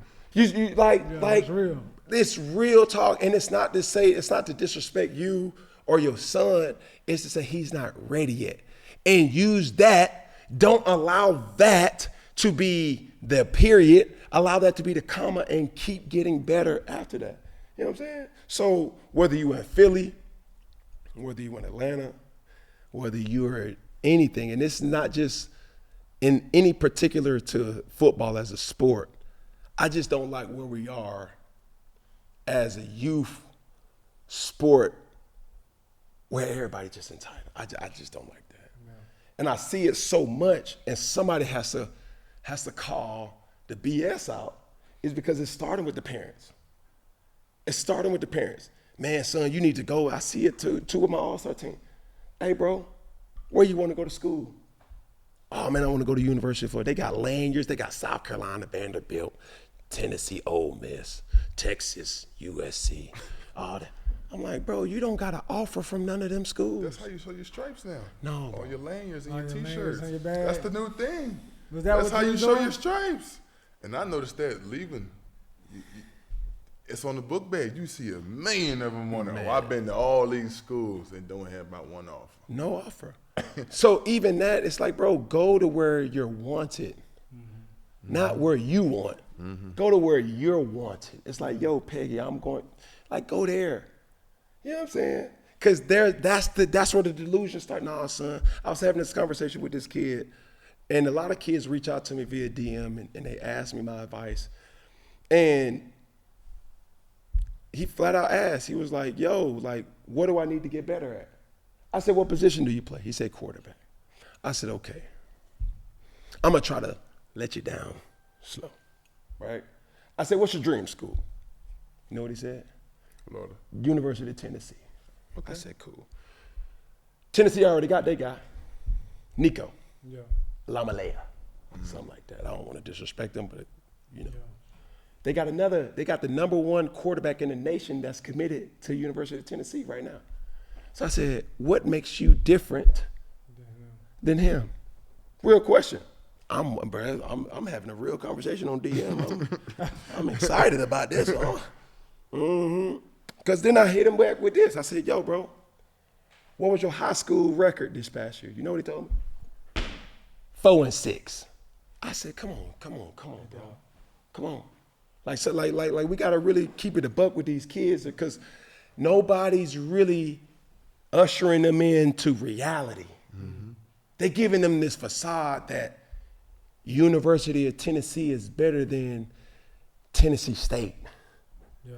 We give more power to UGA than Jackson State, Savannah State, Alcorn. You know what I'm saying? And I'm like, bro, if Alcorn is giving you the attention, take that. And don't take it personal. Use it. Don't let it use you. But I got a question though, and this is for both of you all. Obviously, you all every year or every team, you excel as the top talent. Now you got parents that's like, my baby is the number one. But y'all really truly were the number one players on your team year after year, grade after grade, school after school. As a player, when do you start realizing, like, I'm that guy? Like, Kyle, kick it off, Cam, finish it up. But when do you realize, like, no, I am really the best player here. I am succeeding. I would say, truthfully, being from where I'm from, I always was around other guys. You know, DeAndre Swift, Shaka Tony, Sharif Floyd, them solid. Daryl Worley. I mean, it's a bunch of Philly athletes that are really guys that I kind of had the opportunity to train with at a young age. You know, so I was that young guy in a group that kind of stayed with them. And that's when I was like, okay, slowly but surely, I might be all right in this, you know, but it really happened when I got to Florida, truthfully. It was that game against Ole Miss when I scored 4 times. And I said, I think I might actually be ready for this next level. You know, because you go through different trials and tribulations where in high school you had a 2-score game, whatever. Yeah. But you get in the SEC and you doing that, these are the people you're going to see in the next year. They could declare the same year as you. You know, so when I got a chance to, the Lord blessed me to have that great game to start off my junior year, I said, okay, this is the foundation. You know, so it's time to take off with it. You know, so I took that and I was like, okay, now I'm ready. These are the guys that I'll see next year, and these are the guys that, you know, when they go on to these different teams, are Was it from hard these for you schools. to focus, though, during that time to focus on, I'm in college now, but my mind is NFL? Like, it was what that never, like? no, it was never NFL. It was always living where your feet are, you know, because Dan Mullen preached to me. He said to me, you know, look, this will be your last year here. And I heard that, and I'm like, what do you mean? Like it wasn't registering. It wasn't registering, and then he was like, "Well, this next year you're going to see these same guys in the league. You know, this is the junior NFL, the SEC. You know, so to see those guys and hear him say that, it kind of made me put it in perspective. But like, okay, you can't stop or get complacent. You got to keep going because even though you're at the same level as them now, when you get to the league, you got people that run faster than you or the same speed that may be older or younger, but you know, it's a dog-eat-dog world. So this is just the next step to get into, you know, where you want to be. Man, I look at it like, so your question is like, when did you know? Man, I had games all my life that I just felt like the game of football never was really easy. Dare I disrespect the game, but it was just something that my dad just instilled in me, that this mentality where who's better than me and I want to play against them. Yeah. You know what I'm saying? Yeah. I lost my confidence when I went to Florida because I was a backup. Right. So that hit me emotionally. Like, am I? But is he better? Like, do I have the skill to play at this level? Like, I was experiencing, Ben Hill Griffin Stadium, the swamp of Ben Hill Griffin Field or whatever, and seeing 90,000. I seen Florida versus Miami. I seen Florida versus Florida State. I seen, the biggest cocktail party with Georgia and Florida at that time. I seen all that, and I'm witnessing it, and I'm like, I kept asking myself, I'm like, yo, are you ready for this? Internally, like I can lie to you, Peg, I can lie to you, Kyle, but when you start lying to yourself, you go home. Like bro, it's one of them. So I had to do a lot of soul searching with that because I never had an opportunity like him to have a performance on the big stage where it's like, that's Ole Miss, that's SEC on SEC. Yeah. So you got 4. Oh, Tuddy's like, boy, you're going back to the dorm as I'm the man. I'm the man, God. No, like, bro, like, no, for real. So for mine was really in junior college where I really found myself. Yeah. And I always say it, but this is the thing about players, going back to just even the youth sports. It's like, no matter how you feel, it is still going to be determined by this one thing and this one thing only. Production. That's all. What did you do? I don't care that you're 6'5", 6'4", 5'2", 5'8". What did you do? You know what I'm saying? Like, granted, it's so many different determining factors in the game of football of why a person will win or lose. Cool. Holding call at an inopportune time could mess up a team's chances in the last, like all those things. But what did you do? When I look at the stat sheet and I look at John Doe, I'm like, boy, that boy had 10 catches for 180 yards and 3 tugs, and they still lost? Who is John Doe? No. Too many times these kids is just all off a wing and a prayer, like, bro, I'm 6'5", I got 25 offers. How many picks you had? I just had 1. What? Bro, you're getting that offer because of potential, not reality. Mm-hmm. So when I went to JUCO, I started to build my confidence, but in my mind it was like, it's JUCO. Yeah. You know what I mean? Like, I'm the biggest. I think I'm the strongest. You know what I'm saying? It was a pond. Yeah, I was a shark in the lake. Mm-hmm. You dig what I'm saying? And it was some good talent in JUCO. But when I came to Auburn, in that first game, I think I rushed for like 172. I came out there rolling. I said, rolling. I mean, that tailpipe was doggone.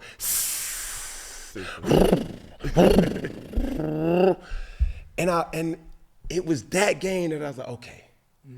But that was just the Arkansas State. When we played South Carolina, 8 p.m. I said, okay. Mm-hmm. And I still had that. I was like, okay, I belong here now. Yeah. And he said it without saying it, but every athlete know when you set that, when you do something that like you just live in the moment, like I'm doing it. That's the drug. That's the drug. That's the drug of like, yo, it's a sold, like SEC football is sold out. Like it ain't no, like you can't hear yourself, and to still perform. With that, it was like, okay, that's real. I'm here. That's real. So even as you talk about performing, like for Cal, and obviously as players as a whole, you got high times, you have low times, you have times that you feel like people kind of look over you. Do you feel like Kyle Pitts is slept on right now in the state of your career? To the comments, to the public, yeah. Because obviously, like I said previously, they don't know what's really going on. They don't know what really goes into a play. Yeah. And obviously, if you're not the guy that's being forced to, or getting the benefits even when you are losing. Everybody else, they get the brunt of it. And it's okay. It comes with the job. That's all good. I'm excited for what's about to happen this year. It'll be a total different change. It is what it is. But you take it with a grain of salt, and you know that person that's on Twitter with 20 followers talking, you couldn't run across that middle and do what I do. No. So it's like you hear it, you listen. You don't even listen to it. You see it, you laugh, because like if it's not somebody like him or Shannon, Shay Sharp, or somebody who played the game, I'm not gonna value it. Rather than like, okay, they done been in it. They know what it is to run across. He know what it is to make that read. Shannon know what it is to catch that ball and that basic in the middle. You value it from different people, but for people who does after the game, like I said previously, you looking for the, you suck and all of that. You couldn't come out here and do it if you tried. I would say this to you just from OG talk, like, bro, just hone in on your skill. Not you personally, but I'm talking to the masses. Like, hone in on your skill, understand, like, and what I do know, right? Penix needs you. I'm speaking from the quarterback. Right. What Greg Olsen did for me, he gave me, it was almost like I didn't know nor did I expect to crash my car, but I still had insurance. That's who Greg Olsen was for me. Right. He was my insurance. Right. I just knew that I can count on him. And this is the thing about football that we don't give a lot of credit to, especially as quarterbacks. There's a lot of guys that's good at football, the skill-wise, but their IQ is minuscule in regards to understanding what's really going on. I can't appreciate Greg's understanding of what was going on by the defense, because there was times we had plays and let's take an over route, right? Versus quarters, you have a tracing safety who's looking for the over. Right. What Greg would do that I see the greats do, Travis Kelce, Gates, it don't matter who it, he would stop. And he would always come back and film and say, bro, I'm not gonna run to get covered. That's right. You know what I'm saying? It's like, bro, I'm open. So me understanding Greg was that. We didn't never have to talk about it. It was one of them situations like, okay, boom, you come to the line. Hey, 54 is the mic. Now I'm hot over here. Said hot, Greg will feel I'm hot. Now he's running his route, understanding like, yo, Cam has to get this ball out quick. So you can never really appreciate enough a guy who understands the quarterback position, right? Greg would always tell you this. He would say, bro, I could be the best route runner, but if the quarterback doesn't know where I'm going to be, it's all null and void. Right. So I would challenge you to get on the same page with Penix, because for him, it's that security blanket, it's that insurance that he's going to need in timely situations where it's the consistency. If I got man-to-man, I already know Greg is not the fastest, not the strongest, not the biggest, but somehow or another, 88 was going to come down with that ball. That's right. And I just had to give him opportunity. And the special things that I miss the most about football is you're approaching the line of scrimmage, just a 3rd and 6 type of situation. And this was a look. Bro, practice. I need you, bro. Yeah, we've been practicing those all week. I need you. You know what I'm saying? Like, I need you to win. Like, it's one of, you're going to get 11 robber, 11 holes, some type of man-to-man. It's good on good. You know, covered so tight they smelling your breath. Yeah. Like, it's that type of situation. And when you have that understanding, especially coming from a young quarterback, knowing that, okay, I have a size advantage, I have a skill advantage at the tight end position. Now, when I see number 8, you feel what I'm saying? Like, it's something that's going to give me confidence. So that would be the words that I was leaving. You said something so beautiful, too. It's like, man, Penix needs you.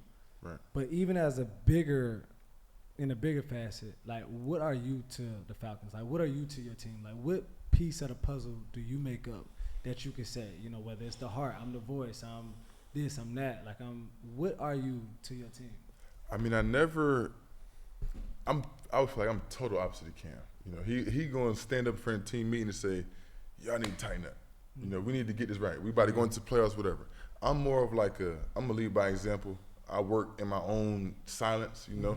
I never been the type to yell. I feel like I can't yell. So it's something that, like, when I do yell, it's like, whoa, something ain't right. So, he tripping. Or so he mad. Yeah, he really might be mad, you know. So it's like, it's something that, like, I've kind of, you know, like I said earlier, with me being younger, just being around older guys and just training, I've always been the type to, okay, I see how they do it. Yeah. We don't talk a whole lot. It's kind of like those workouts where it's just silent. That position doesn't require you to be a leader. Yeah, I don't really have to speak on like so a vocal much. leader. Yeah, I just have to be Band-Aid to situations like how you said the insurance, you know. It's he's in Mike's in a pressure situation. He got to be able to get the ball out short, you know. I got to be that guy. So for me to the Falcons, I feel like I just need to be that X factor. Like what I was, you know, get back to what I was and just to be able to do anything, play inline, slot, outside, backside, you know, be able to do everything to the point where what's the question you have? You have no questions. And my tape will show, okay, he deserves all of what he's been putting on tape. Yeah. Man, listen, I had a great coach tell me this once. The thing that makes the great player is he does the normal better than the other person. So you gotta say that one more time for the people in the back. The difference from a great player and a good player is that he does the normal better than the next player. Like just normal play, like just make the play that you're supposed to make. Right. You know what I'm saying? Your natural skill is going to take over. Right? I had a conversation with Amar. Like that's Amar Stevens. It's like, bro, man, you just had a one-hand catch, dog. Like you can't coach that. But when I give you a route, you just have a brain fart. Like, bro, like it's not, you don't have to do nothing special. To be special. To be special. Just do your job. Catch the slant. That's all. Right? You know, catch the stop. You know, when you got the over, verse press man, okay, cool, bro. Catch it. He's holding me, ref, catch it. Above all, just do what you're supposed to do first, and then your natural skill will take over. Man, it was something that you said, though, quickly with Cam. It was earlier. You was like, you know, I listened to the Shannon Sharps. I listened to the Cam Newtons versus somebody else. And we also talk about this, too, because it's like Cam's voice is so big. If he says something like, Panthers going to win, the Falcons ain't this, or this player ain't that, you know, obviously they going to find him and point the finger. Like, it's personal. Right. So, like, even from you, a player, like, when you get criticized from a former player, like, why is it more personal than just, oh, he's just doing his job? Like, what is that when you hear a former player criticize? Hearing from Shannon Sharp rather than Nicholas Wright. Yeah. I mean, like how you know, it's like he did it. Yeah. He's been in the brunt of camp. He's been in the where, like, he want to fight his teammate in camp, where it's 90 degrees and we on period 8. And his team is hot, and it's the last week of camp. You know, he's been experiencing the same things I have, but I also aspire to be where he's at. You know, so it's like if he sees something where it's like, okay, I've seen that before in this day and age. Now I see what you're doing now. You need to change this to make yourself here or get yourself here. You gotta listen to it because he's been there rather than like how you say Nicholas Wright, he works a desk job for Expedia. You know, he'll never run across the middle. He'll never have the chance to run across the middle rather than somebody like Shannon or him or Greg or Travis, those type of people who are in it and do it at a very high level and they have succeeded. Why not listen to them? It's very tricky being in this position that I'm in now because a lot of people respect the player, and they take offense to the message. Right.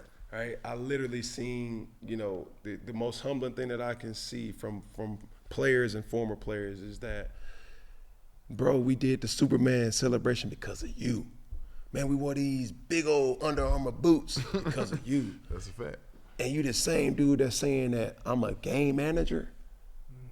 It's like you saying that I'm not good, I'm not the top 10, I'm not this and I'm not that. It's like, bro, it's a very tricky position to be in because I'm just speaking my truth as I've observed it to be. That don't make me a hater. That just make me no different than Stephen A., no different than Nick Wright. He's a real reporter. Emmanuel Acho.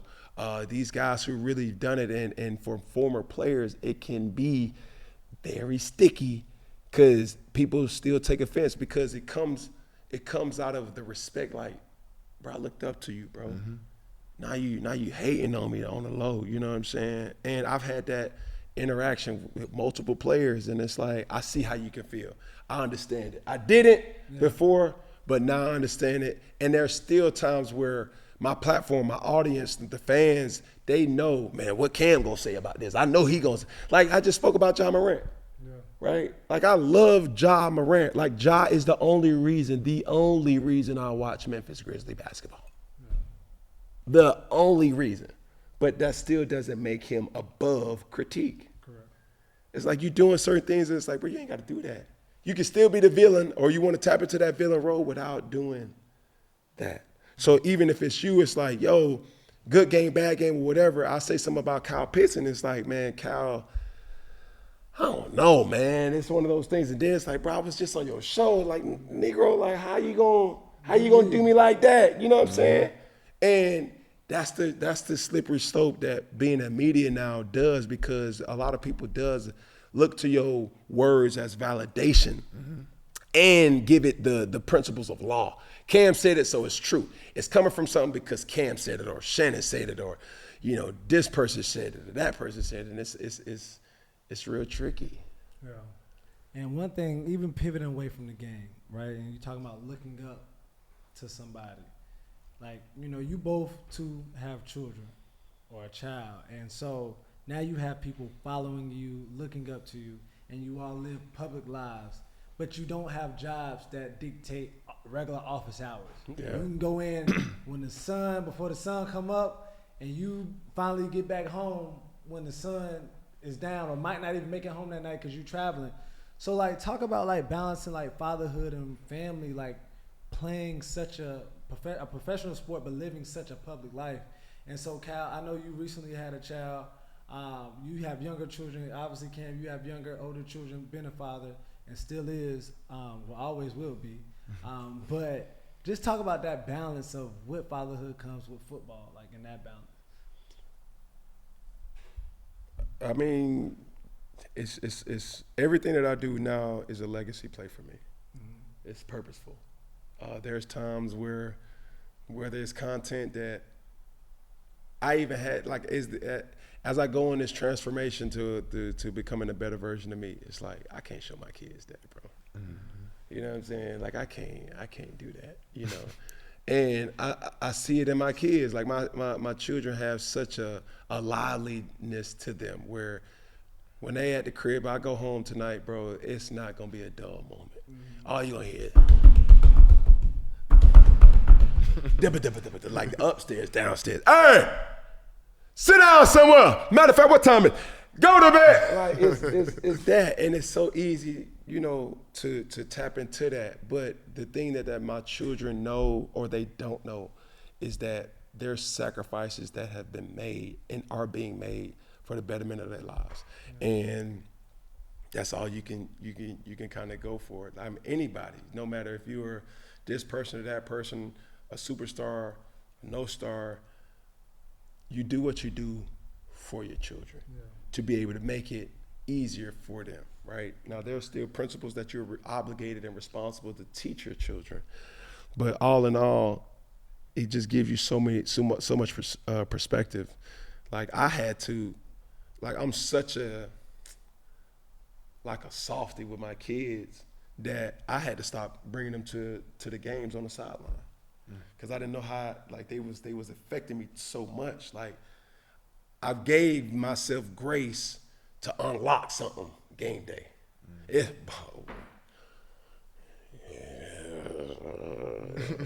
And then as soon as I see my kids, it's like, oh, cool, the baby, Chochi, what's up, baby? It's a chemical imbalance. It's like, hold on, I'm supposed to be raw, but it's daddy, and then it's like, oh. And my daughter was afraid to surf her. Oh yeah. So it was a lot of different things. It was like, oh baby, daddy's here. I don't like playing with my emotions, or didn't like playing with my emotions like that, because I didn't know how to compartmentalize that. But it could be different for him. So how do you balance it, Ken? Yeah, kind of like you said, the legacy part. You don't really kind of understand it till the child comes out. And that's something that I kind of had to realize, where it's like, the selfishness and like you can do different things on your own and you don't really have to think about like, damn, you know, like how you said, do I want my kids to see this? Do I want to put this out to where when they get old enough to look me up, will they have like will my name have a negative connotation behind it? You know? So it's something along the lines, but I'm still learning in it. I'm still kind of fresh in it. My boy's about to be 2, he's about 17 months, you know, so he's still fresh in it. It's something that's like how you said, you see him on the sideline and you're like, damn, I was just right. You know, and I see him, it's like, my day good now, but it's like, damn, I still got a job to do. You know, I still got to perform. I want to perform and give him the ball or perform the, you know, whatever, so he can see me score or do whatever. So it's like, that's always in the back of your mind, and I kind of didn't really understand it until it happened to me, you know, and it's something that like, you learn that during the years of like while you playing, and like how you said, you go into work when the sun is down and you come in when the sun is down. So it's like the time that you have with your child and the intimate like experiences you have, you got to cherish them during the year, especially from like OTAs now, you know, with the rules changing, it could be from July to February. So that's a long time. That's potential. Or, you know, with OTAs starting now in April to February, because you're now starting back on your schedule. So it's like the time that you don't have work, you got to cherish the most of it, and you kind of got to, you know, roll with the punches of what your schedule is, and you know, be the most present you can in, you know, his or her life. Man, shout out to all the parents that's out there that's really doing their job. They're doing their big one. Man, as we wrap up here, man, I just want to ask you one last question. If you had 3 words, adjectives, at the end of year 5 this season, what do you want your teammates, your fans, the organization, but most importantly yourself, to say about Kyle Pitts and your play and how you showed up this year? 3 is such a odd number you use. I'll probably say, you know, I'll probably say authenticity, selflessness, because it's about the other 10 guys that you play alongside. And just competitiveness. Like, I compete every game, like, no matter we down, because there's going to be some games where they're going to get the best of you. You know, you might be down 21 in the third, you know, but you got another quarter to play. It's not like college where the freshmen get in and, you know, the day is done. In the NFL, you get blown out, you got to endure that, you know.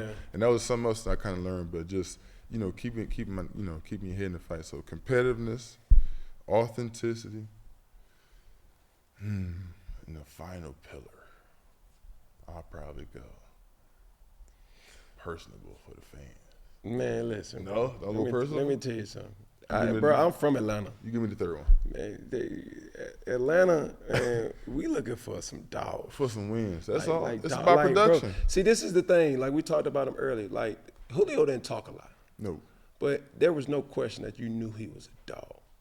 Feel what I'm saying? Yeah. Like, when I think about the Falcons right now, there's not a person that I can just say like, yo, like that's that person's team. Mm-hmm. And it's not a Penix thing. It's not a shot on Penix, Kirk Cousins. It's not a shot to, you know, Pitts. There was times last year that the defense had that swagger that the whole city embraced. You know what I'm saying? Like, they was playing some good ball. You feel me? That game where y'all went up to Philly early on and y'all got that win, it was like, yo, Drake London. Right? I wasn't a fan early on because I didn't think that he could be a dominant receiver. And boom, there you go. I'm like, okay. That's a dog. No, for sure. I would say no. I wouldn't compare him to Kevin, but like that big body, for that sure. young for sure. And I'm the person that I hold myself accountable to the degree I made a bad take. But from a fan's perspective, now looking at the game, being in the city of Atlanta, bro, these people they want to feel the hope. They want to understand, like, man, we got to get back to the playoffs. Simple. We got to get to at least the first round. No, bro. Above all, as a franchise player, it's your obligation to give your franchise, the fans, hope. And a home playoff game. You get that. You get that. It's been a long time since Mercedes-Benz been sold out for a football game. Let me tell you something, brother. And Atlanta is waiting. They can't wait. But what is that though? Y'all both played here. No, bro, bro, it's different because in Atlanta. Like, when you think about cultured cities in America, going up, they played. It's a different experience. Cultured cities in America, there ain't many where unanimously it's black. Yeah. Atlanta reigns supreme, and there are dire need to something. That, bro, you can't tell a ATLian nothing already. And they win it, bro, that year that they went to the Super Bowl. Man, what? Bro, like they just want that and they deserve that. You know what I'm saying? I remember having a conversation with Bryce Young. I'm like, yo, Bryce, above all, bro, just give them hope. If you give your team hope, give your fans hope, they good. Yeah. You know what I'm saying? Don't be the guy that's like, oh man, nonchalant, because no, they are owed something because they're paying their money too. I've always understood that about it. So that's what I say, bro. Peg, I'm ready. Yeah. We good, man. Cal, you got any words for Cam? You good? Good, bro. It's good. All words good words, man. I appreciate the opportunity, man. Man, you gotta come on back. So your Victory Mondays, you dig what I'm saying? You off on Tuesdays now. That's 3 days. You get Sunday night, Monday. Come on. Come on. Recuperate on Tuesday. Come on. We need to see you back in here. You dig what I'm saying? As we end things here at 4th&1, you dig what I'm saying? We're going to go in unison. Here we go. One finger, one pinky, one thumb.